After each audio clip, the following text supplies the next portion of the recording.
Assalamualaikum warahmatullahi wabarakatuh. Banyak sekali pertanyaan jamaah, Ustadz kasih kami channel untuk kajian anak-anak muda. Di antara anak muda berasal dari Aceh, luar biasa, channelnya Maulizul Akbar Nak. Tonton, subscribe, like, share, komen. Assalamualaikum warahmatullahi wabarakatuh.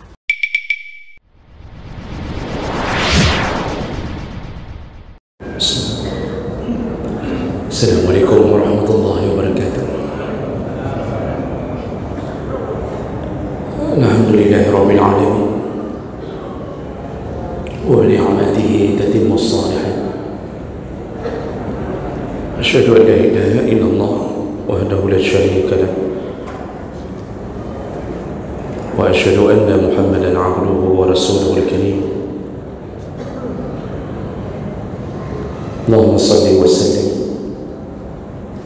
على نبينا محمد وعلى آله وأصحابه أجمعين. أما بعد، رب اشرح لي صدري ويسر لي أمري واحلل عقدة من لساني يفقهوا قولي. Segala puji bagi Allah, kemudian salawat dan salam kepada Rasulullah, pada keluarga dan seluruh sahabat-sahabatnya yang Allah muliakan insyaAllah. Bapak Ibu jamaah salat maghrib dan Aisyah,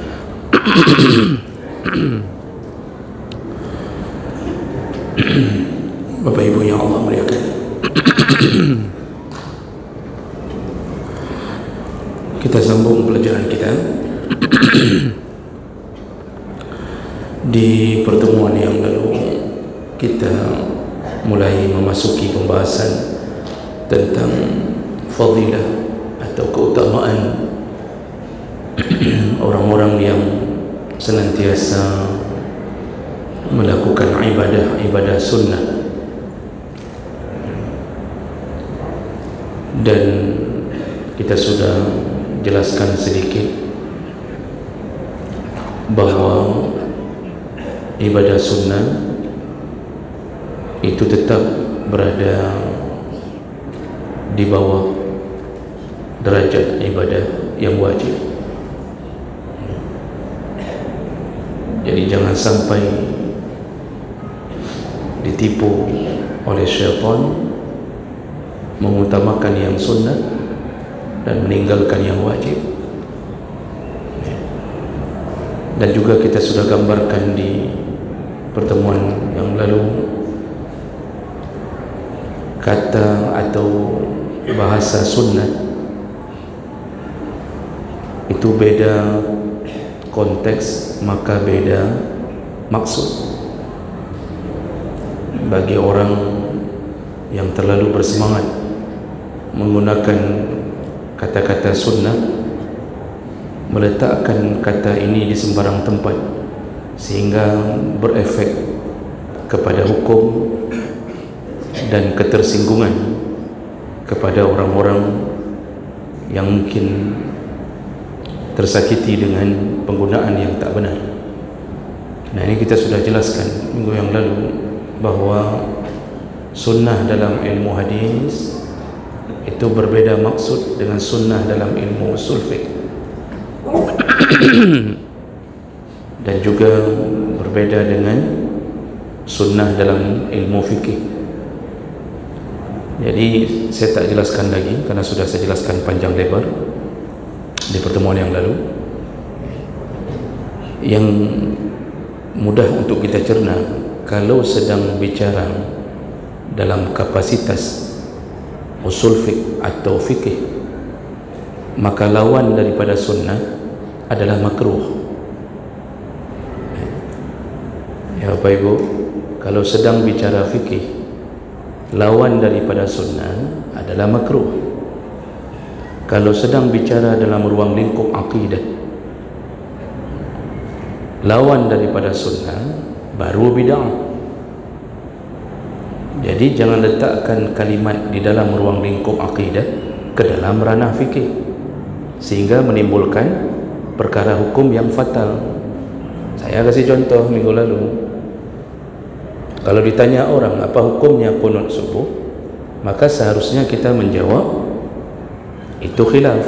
Sebahagian ulama mengatakannya sunnah, sebahagian lain tidak menyunnahkan. Jadi jangan ketika ditanya kita yang terbayang cuma kalimat bid'ah saja, sehingga kita melabeli orang yang berqunut dengan ahlul bid'ah, sehingga sebenarnya tanpa sadar kita ingin mengatakan yang mempelopori tentang fatwa ijtihad sunnah qunut subuh itu Imam Malik dan Imam Syafi'i. Jadi kita dengan kalimat kita bid'ah kepada orang yang melakukan qunut subuh, otomatis kita ingin mengatakan bahawa Imam Malik, Imam Syafi'i itu penduduk neraka. Karena bagi yang suka memakai kalimat bid'ah bukan pada tempatnya, dia pasti yang dia inginkan adalah kullu bid'atin dalalah wa kullu dalalah finnar.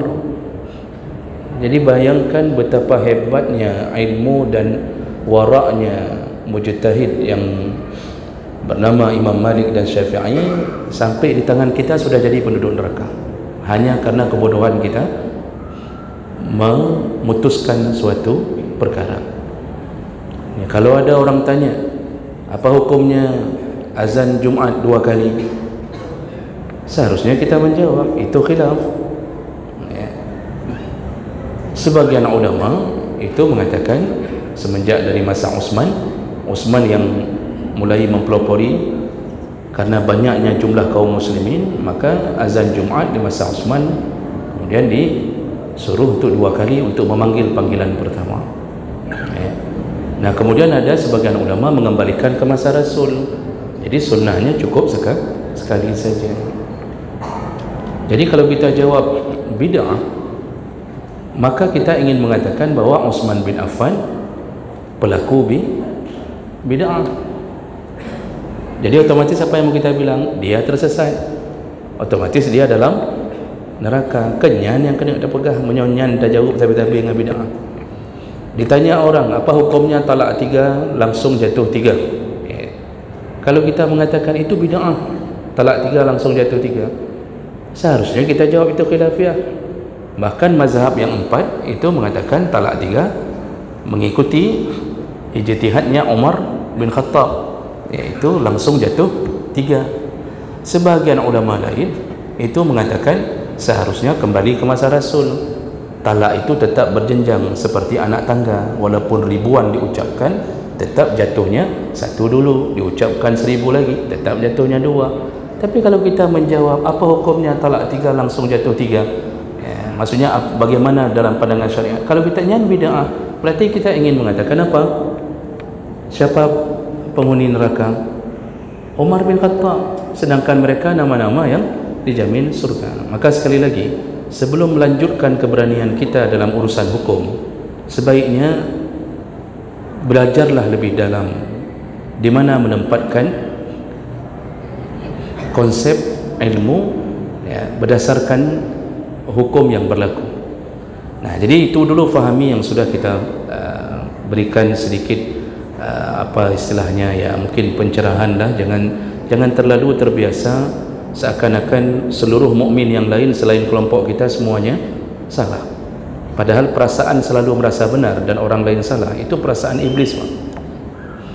Ya. Perasaan selalu merasa benar, orang lain selalu merasa salah, selalu salah. Itu kan yang membuat iblis dikeluarkan dari surga. Kan itu yang ketika Allah mengatakan kepada iblis untuk sujud kepada Adam, lalu kemudian iblis mengatakan ana khairun minhu, aku lebih baik daripada dia. Ya. Dia diciptakan dari tanah, aku diciptakan dari api, dia diciptakan dari tanah. Perasaan selalu merasa lebih berilmu, lebih mulia, lebih benar dari yang lain. Hati-hati, kita mungkin sibuk dengan mencari-cari aib orang, mengorbankan orang lain, padahal mungkin dalam catatan malaikat mungkin kitalah yang sedang digadang-gadang menuju ke neraka dengan kesombongan yang kita miliki. Dan hati-hati, Rasulullah pernah mengatakan barang siapa yang sering mencari-cari aib yang bukan aib pun dijadikan aib, dicari-cari, digoreng sana, digoreng sini, maka kata Rasulullah, Allah akan membuka aibnya walaupun sampai ke dalam kamarnya. Itu akan terjadi. Jadi bersikaplah kepada sesama mukmin dengan lapang dada. Kalaupun terjadi perbedaan, tidak harus menimbulkan permusuhan. Seandainya terjadi perbedaan dalam keputusan hukum, maka cukuplah hanya sekedar wawasan, bukan dijadikan sebagai alasan untuk tidak lagi menyaut salamnya, untuk tidak lagi ketika dia berjabat tangan kita tolak tangannya hanya dengan satu kalimat, nyan kan urang gedanyo, itu bukan orang kita itu. Jadi jangan sampai jatuh ke dalam hal yang begitu. Baik, kita lanjutkan. Setelah kita bermukaddimah dengan perkara bahasa sunnah ini, maka selanjutnya apa fadilah bagi orang. Jadi yang kita bahas ini sunnah dalam bidang fiqh atau usul fiqh. Jadi ibadah sunnah yang apabila dilakukan berpahala, apabila ditinggalkan tidak menimbulkan dosa. Ini yang kita maksud, keutamaan-keutamaan orang yang selalu senantiasa istiqamah melakukan yang sunnah-sunnah selain ibadah wajib. Baik, berikutnya fadilah yang pertama, yaitu orang yang sering melakukan ibadah sunnah, maka itu menjadi penyebab ditutupnya kekurangan pada ibadah wajibnya. Orang yang sering melakukan ibadah sunnah, maka itu salah satu faktor yang bisa menutupi kekurangan-kekurangan pada ibadah wajib. Jemaah melakukan Allah Subhanahu wa taala, ketika yang wajib kita telah lakukan, apakah ada jaminan itu sempurna? Tidak ada jaminan. Tidak ada jaminan sama sekali, walaupun kita telah melakukannya. Bahkan Rasulullah SAW dalam hadis riwayat Abu Daud itu menyebutkan, innar rajula la yansarif, ketika seseorang sudah selesai mengerjakan salatnya, wa ma kutiba lahu illa usyru salatihi, maka dia dapat pahala hanya 1/10, wa tus'uha 1/9, sumunuha 1/8, subu'uha 1/7, sudusuha 1/6, khumusuha 1/5, rubu'uha 1/4, sulusuha 1/3, nisfuha, paling hebat pahala salat yang kita dapatkan 1/2, setengah. Ini hadis sahih. Jadi jemaah melakukan Allah Subhanahu wa taala, lihat bagaimana Nabi ketika memberitakan bahawa ketika kita melakukan ibadah, kemungkinan besar sekali untuk mencapai level sempurna itu hampir-hampir mustahil. Hampir-hampir mustahil. Ketika Nabi mengatakan sallu kama ra'aitumuni usalli, salatlah engkau seperti aku salat, tentu kita berusaha semuanya untuk mendekat kepada amal Nabi. Tetapi untuk bisa sempurna seperti amal Nabi, tentu hal ini mungkin perkara yang sangat sulit. Banyak orang terjebak merasa sudah salat, tetapi salatnya kemungkinan pun kalau tidak sedikit pahalanya, bisa saja tak diterima. Maka ada hadis lain yang menyebutkan, ada seorang yang ibadah situna sanah, sudah 60 tahun ibadah dia salat, tidak satu rakaat pun diterima oleh Allah. Dan berita ini mengejutkan para sahabat. Lalu sahabat bertanya, kenapa? Ada apa? Dan ternyata kesalahannya, kadang-kadang kata Rasulullah, dia bagus rukuknya, tak bagus sujudnya. Ada kalanya dia bagus sujudnya, tak bagus rukuknya. Jadi urusan rukuk sujud saja, itu proseduralnya kalau tidak mengikuti ketentuan dari Allah, itu bermasalah. Itu belum lagi kita menghadapi berbagai perbedaan pandangan dengan furuk-furuk ibadah dari wajib tersebut. Kalau usul tidak beda, di akarnya tidak beda, semua menyatakan solat itu wajib. Tapi furuk itu hampir mustahil tidak mengalami perbedaan. Wudhu wajib, tapi mulai dari tata caranya itu ada saja perbedaan-perbedaan yang muncul. Nah, ini jangan disikapi seakan-akan perbedaan itu karena nafsunya para ulama, tidak. Kalau kita belajar tarikh tasyri' atau kita belajar dasar-dasar usul fiqh, itu dijelaskan apa sebab terjadinya perbedaan. Banyak faktornya, Pak. Jadi orang mengira hari ini yang penting ya sudah, kita tidak perlu fikir perbedaan. Perbedaan itu muncul secara otomatis dengan sebab-sebab. Ada kalanya berbeda memahami maksud dari kalimat di dalam Al-Quran, dan itu otomatis belum dijelaskan oleh Nabi SAW dalam satu bidang, dalam satu hal-hal yang kecil begitu. Contoh, Pak, ketika Allah mengatakan wal mutalaqat yatarabbasna bi anfusihinna salasata quru', perempuan-perempuan yang sudah ditalak, maka hendaknya, dan masih punya haid, itu dalam maksudnya, hendaknya mereka menahan diri 3 kali quru'. Quru' itu di sisi orang Arab, mereka juga tidak tahu apa yang sebenarnya diinginkan oleh Allah dengan kalimat quru', karena quru' itu maknanya mustarak, dia punya beberapa makna, di antaranya juga bermakna haid dan juga bermakna suci. Jadi mana nih perempuan yang sudah ditalak, masih ada haidnya, belum menopause, itu dia iddahnya 3 kali suci atau 3 kali haid? Berbeda, Pak. Maka timbul lagi perbedaan pandangan. Menurut mazhab Syafi'i itu maksudnya 3 kali suci, dalam mazhab lain maksudnya, dalam mazhab Malik itu maksudnya 3 kali haid. Otomatis lebih panjang yang 3 kali haid daripada 3 kali suci. Nah, itu contoh. Belum lagi kalimat-kalimat yang lain yang begitu banyaknya yang menimbulkan persepsi yang berbeda dalam ijtihad. Nanti kadang-kadang terjadi perbedaan karena berbeda melihat derajat hadis. Di sisi yang ulama ini derajat hadisnya lemah, di sisi yang ulama lain ternyata itu kuat, dan itulah khazanah dalam ilmu hadis. Contoh, Pak, dalam urusan berwudu, dalam mazhab Syafi'i itu air dari kepala itu jangan dibawa ke telinga, tapi disuruh ambil air yang baru. Dalam mazhab lain itu air dari kepala, mencuci kepala itu langsung ke telinga.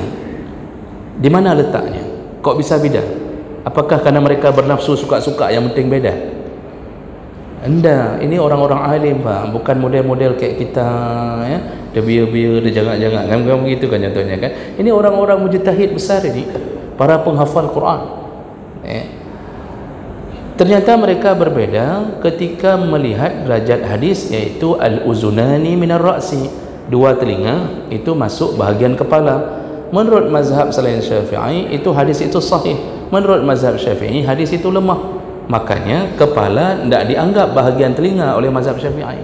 Mazhab lain menganggap telinga adalah bahagian daripada kepala, maka air dari kepala boleh langsung ke telinga. Itu contoh, dan panjang cerita itu, panjang, Pak. Makin bagus bacaan kita, makin panjang ilmu kita, makin luas wawasan kita, makin kecil kemungkinan kita menyalah-nyalahkan orang.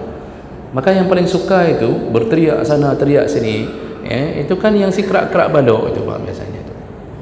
Apa bahasanya si kerak-kerak balok? Yang baru bawa satu balok, Pak. Jadi kalau belajar baru belajar karate, jadi menganggap bahwa yang lain itu semuanya salah, lain semua salah, sampai melabelkan hal-hal yang sebenarnya aneh, jadi sampai memunculkan kalimat ada ustaz saja di macam jenis, ada ustaz bid'ah, ustaz sunnah, ustaz wajib, ustaz makruh, ustaz haram. Pak merempak kalimatnya, jadi kan luar biasa. Ada yang baru taubat buat 1 bulan, tapi Masya Allah seakan-akan sudah alim sekali. Jadi mulailah bicara dengan kapasitas-kapasitas yang sebenarnya dia pun tak faham. Ini yang terjadi dan banyak terjadi selama ini. Jadi tahanlah diri. Kalau seandainya pun tak sepaham dengan kita, ya paling kurang kita cari tahu dulu. Tak bisa tanya sama orang kadang mungkin malu, ya, takut dianggap tak berilmu, ya tanyalah sama Google. Paling kurang, Pak. Kan Google tu kan dia tidak menandakan siapa engkau, ya, tidak. Dan dia tidak pernah merasa oh kita beda paham dengannya. Ya paling kurangnya lakukan. Jadi jemaah melakukan Allah Subhanahu Wa Taala, kewajiban kita yang kita lakukan itu tidak bisa mencapai kesempurnaan Ramadan kita berusaha sempurna, Pak. Tetapi mungkin ada saja yang menyebabkan kita ini tidak seperti Ramadannya Nabi SAW. Nah, mungkin kadang-kadang kita jaga terus-terusan. Kadang-kadang baru kita buka HP dalam Ramadan muncul pop-up. Pop-up itu tiba-tiba nampak seksi-seksi. Kita sedang Ramadan, mau tutup nak tahu di mana tanda kalinya. Kau bingung tu sampai dilihat sama isteri. Di situ isteri baru melihat di situ pertama kali. Padahal kita nak sengaja tu. Mulailah isteri ngamuk-ngamuk, drone rupanya selamanya gaduh nonton. Padahal muncul sendiri. Itu contohnya. Mau kita jaga puasa kita seperti puasanya Nabi. Macam tantangan, kita berusaha untuk tidak marah, kita berusaha untuk menjawab kalau ada orang yang minta bertengkar, kita tahan dengan mengatakan inni shaim, mohon maaf aku puasa. Jadi disuruh jawab, itu maksudnya. Kalau ada orang ngajak bertengkar, disuruh jawab saya sedang puasa, mohon maaf saya sedang puasa. Jadi tidak perlu jawab seperti bunyi hadis inni shaim, inni shaim. Tetangga tu bahasa Arab tidak faham, semua tidak faham. Puka pungo je ini shaim je. Maksudnya disuruh jawab saya sedang puasa. Jadi tidak usah pakai bahasa Arab kalau memang lawan kita tu tak faham bahasa Arab. Kadang-kadang kita berusaha menahan marah kita, Pak, tapi dia serang terus-terusan. Dah 3 kali ini shaim kita ucapkan, tetap juga dia menyerang kita. Ujungnya kan kita nak tahan juga, karena kita bukan Nabi, tak dimaksumkan Allah. Ujung-ujungnya kita mengatakan kapreh lu ngalih raya beh. Kau tunggu ya setelah hari raya. Ni aku sedang puasa, bukan aku tak berani. Kapreh beh ngalih raya. Kacatat tanggai panjang berapa? Pak berapa? Ujungnya jatuh juga ke dalam jebakan syaitan. Mau tahan habis-habisan untuk hidup terus-terusan baca Quran dan seterusnya dalam Ramadan, kadang-kadang tak sanggup. Nabi SAW salat tarawihnya itu mulai dari habis Isya itu sampai menjelang sahur, menjelang hanya berhenti untuk sahur, dan itu dipraktekkan oleh sahabat. Kan ketika Umar mendirikan jamaah pertama sekali, bagaimana salat di masa Umar bin Khattab? Mulai habis Isya sampai menjelang sahur baru bubar. Dalam setiap rakaat dibaca, fi kulli rakaat tu hadis itu dibaca 200 ayat. Dibaca mencapai hampir 200 ayat. Satu rakaat. Baru bubar menjelang sahur. Itu sahabat salat dulu begitu, Pak. Kita baru jam 10 saja udah berapa kali-kali kita lihat jam, lalu hati kita dah merasa kotrim imumnya. Oh ya undang mudah imum lagi nyo. Itu belum lagi di WA sama isteri pak yang tak bisa solat di rumah. Payah orang pak nak sembahyang lehinan dah. Lalu kita mulai merasa Ramadan kita sempurna, kita merasa haji kita sempurna. Padahal waktu musim haji pak, duduk waktu wukuf di Arafah, gaduh dengan HP pak, video call mana ayah di sini ya nak, ni di belakang ayah ada unta mirip mak ayah tak nak. Angka mudah-mudah lagi kan. Di wukuf di Arafah disuruh berdoa berzikir, kita pun tak mampu. Jadi banyak perkara yang wajib itu kita tidak bisa mengikuti sempurna seperti Nabi. Nah, karena punya kekurangan-kekurangan, tentu ada sebab. Dan sebabnya itu banyak, Pak. Salah satu yang paling hebat adalah ketiadaan ilmu. Jadi karena tidak faham ilmu Ramadan tak faham. Mana yang disunnah-sunnahkan dalam Ramadan tak pernah baca. Ikut pengajian pun kadang-kadang tak mau. Kalau kita alhamdulillah, Pak, saya lihat ni wajah-wajah bapa, ibu di mana-mana ada. Di mana-mana ada pengajian, bapa ikut kan. Walaupun nanti ada sebagian tercampak di dinding masjid. Pak, sudah selesai pengajian baru dia tanya, ada ustaz tadi barusan? Ada yang model begitu juga. Ada yang sedang majlis ilmu baca Quran di belakang sendiri karena merasa baca Quran lebih utama daripada mendengar ilmu. Padahal semua ulama mengatakan itu salah. Sedang bermajlis lebih utama mendengarkan ilmu daripada membaca Al-Quran. Tinggalkan dulu, karena ilmu itu akan memperbaiki bacaanmu. Ilmu itu akan membuat engkau faham apa yang engkau baca. Jadi macam-macam Pak kejadiannya. Nah, oleh karena itu ketiadaan ilmu menjadi penyebab pertama kurangnya amal kita pada yang wajib. Dan tentu kita kadang-kadang bukan tak mau menuntut ilmu. Ada masa-masa yang mungkin kita diberi waktu, tapi masa itu kita terjebak ke dalam kemegahan-kemegahan dunia, apalagi mungkin kalau kita bukan dari pesantren, tak tersentuh dengan dunia itu. Nah, sehingga kita hari ini alhamdulillah sudah dekat dengan Allah, perlu kembali menuntut ilmu dalam perkara yang wajib. Ini banyak Pak, orang masuk Ramadan tak menuntut ilmu Ramadan. Tapi kalau mau pergi umrah, manasik, pergi haji, manasik, salat, banyak yang sudah faham dari kecil ini rukunnya, banyak. Tapi begitu Ramadan,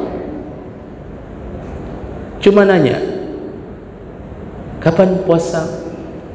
Jawab, 5 hari lagi. Oh ya, 5 hari lagi ya? Ya udah, gitu aja. Nanti dia berseret ke dalam Ramadan, berseret sesuai dengan tanggal, diseret-seret sama tanggal. Tidak ada persiapan ilmu sedikit pun. Ini perkara yang kadang-kadang sampai membuat orang Pak, melakukan hal-hal yang sebenarnya tidak boleh dilakukan pada yang wajib, tapi dia melakukan karena tiada anak ilmu. Ini contoh sebenarnya, contoh sedikit saja Pak. Ini waktu kita memang singkat. Ketika kita berwuduk dalam Ramadan, sepakat semua ulama, wuduk dalam Ramadan waktu madmadah wal istinsyaq, berkumur-kumur, itu jangan perlakukan kumur-kumur itu seperti di luar Ramadan. Kalau di luar Ramadan kan sunnahnya Pak, diaduk kemudian baru dibuang, dibersihkan Pak, buang ya, begitu. Kemudian di sini waktu istinsyaq, masukkan, hirup sedikit, baru di istinsar, di perih, apa bahasa Indonesianya, apa di perih ada apa, tidak ada bahasa Indonesianya itu disuruh di luar Ramadan. Dalam Ramadan jangan begini, tarik, jangan ditarik, taruh saja lalu dibuang.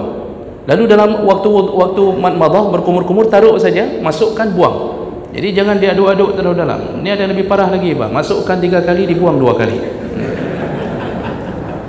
Kemanakah sekali lagi, wallahu a'lam. Jadi contoh begitu, itu baru sedikit, misal itu jangan sampai terjadi. Ini kita sunnah Nabi, ini kita kumur-kumur yang bagus. Dalam Ramadan pun dia kumur-kumur begitu, dan itu sudah salah. Nah, jemaah melakukan Allah Subhanahu Wa Taala. Kemudian selain ketiadaan ilmu, penyebab juga itu kadang-kadang kita punya faktor X, yaitu adanya syaitan yang menjatuhkan kita. Ingat, syaitan berikrar di hadapan Allah, aku datangi anak Adam ya, dari depan mereka, dari belakang mereka, dari kanan mereka, dari kiri mereka, aku datangi mereka. Maksudnya apa? Tak ku dapat jalan depan, ku datang jalan belakang. Tak ku dapat jalan kanan, ku datang jalan kiri. Itu syaitan Pak. Makanya syaitan tu tak pernah putus asa untuk menggoda kita. Azan datang, dia lari terbirit-birit, mengeluarkan kentut yang besar-besar, kata Nabi, untuk menutup suara azan. Makanya kalau ada yang azan lalu terkentut-kentut, itu keturunan syaitan. Dengar hibang, dengar itu kentut. Lalu apakah dia lari terbirit-birit, menjauh dari suara azan? Apakah dia nak datang lagi? Ternyata Nabi melanjutkan, habis azan dia datang untuk menggoda orang-orang supaya tidak melakukan solat-solat sunnah. Makanya ada orang Pak, nunggu imam solat qabliyah hendak, jadi tunggu saja imam gitu. Itu salah satu godaan syaitan. Begitu bunyi iqamah, dia lagi lari terbirit-birit, karena iqamah itu azan kecil istilahnya.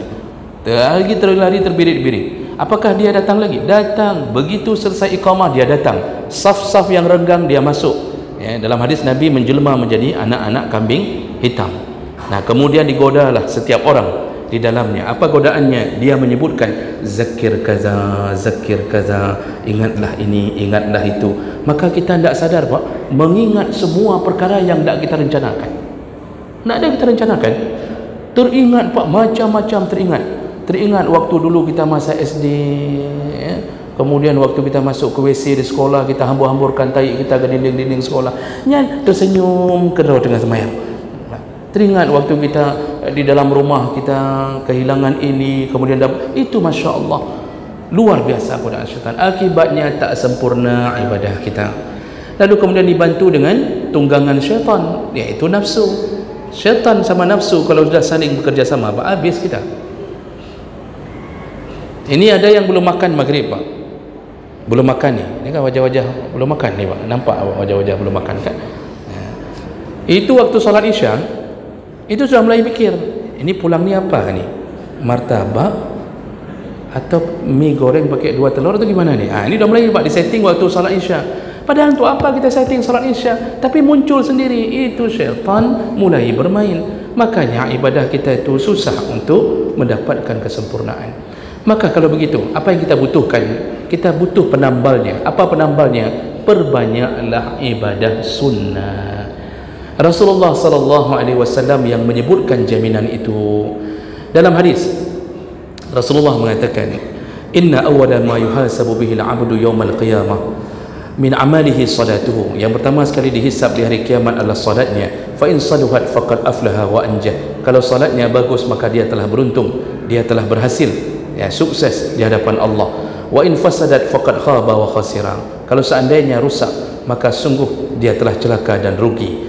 Fa in intaqassa min faridatihi syai'. Seandainya kurang, di sini seandainya ada yang kurang dari amal wajibnya, qala rabbu azza wa jalla, maka berkatalah Allah Subhanahu wa taala, unduru, kata Allah pada malaikat, wahai malaikat, unduru hal li 'abdi min tatawwu'. Coba lihat hambaku ni yang kurang khusyuk, kurang sempurna pahala, coba lihat, kurang bagus Ramadannya, coba lihat apakah dia melakukan amal yang sunnah. Fayukammilu biha, kalau ada maka lengkapkan, tamballah, tutupilah kekurangannya. Man taqassa minal fariḍah, tutupi kekurangan yang wajibnya dengan amal-amal ibadah yang sunnah. Summa yakunu sa'iru amalihi ala zalik, maka diperlakukanlah metode itu ke semua amal. Salat ditutupi dengan ibadah sunnah, ternyata semua amal lain pun diperlakukan sama. Ramadan ditutupi dengan puasa sunnah, lalu kemudian zakat ditutupi dengan sedekah sunnah, lalu kemudian semua amal lain diperlakukan sama metodenya. Ini ada dua hadis, cuma tak saya bacakan lagi hadis yang kedua kerana maksudnya sama, dan kedua hadis ini adalah derajat yang kuat, ya. Lalu timbul pertanyaan, kalau begitu maksudnya ibadah sunnah yang mana yang bisa menutupi kekurangan yang wajib? Kan ada tiga jenis, Pak, ada tiga model ni. Pandangan pertama dari para ulama mengatakan ibadah sunnah yang satu kelompok dengan ibadah wajib, maksudnya yang melengket dengan ibadah wajib. Contoh, kalau kekurangan pada salat subuh, yang bisa menutupinya salat qabliyah subuh. Ini pandangan pertama dari para ulama. Kalau kekurangan pada salat duhur, yang bisa menutupinya qabliyah dan ba'diyah duhur. Kalau kekurangan pada salat asar, dan seterusnya dan seterusnya.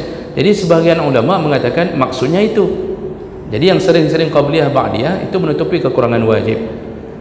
Dan pandangan yang kedua itu menyatakan ibadah sunnah yang bisa menutupi kekurangan wajib yang sejenis, bukan hanya yang melengket atas kelompok. Maksudnya semua salat sunnah bisa menutupi kekurangan semua salat wajib. Tak mesti duhur dengan duhur. Kita sering salat tahajud, salat duha, salat isyraq, salat apa saja yang sunnah-sunnah bisa menutupi kekurangan apapun pada salat yang wajib. Yang penting sejenis, iaitu salat dan salat, iaitu sejenis di dalam kelompok salat. Ini pandangan ulama yang kedua.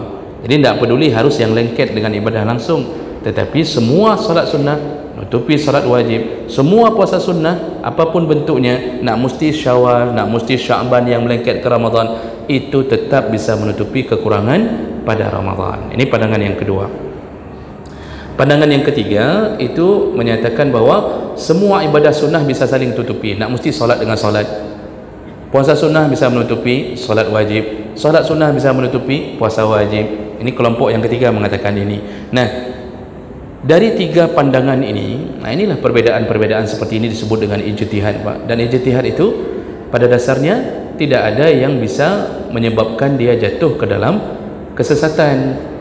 Karena Rasulullah telah mengatakan yang berijtihad, ijtihadnya benar dapat 2 pahala. Yang berijtihad, ijtihadnya salah dapat 1 pahala. Jadi jangan neraka-nerakakan orang dalam urusan khilafiyah dalam ijtihadnya. Cukup mengatakan saya lebih cocok dalam pandangan saya, menurut saya lebih milih ini.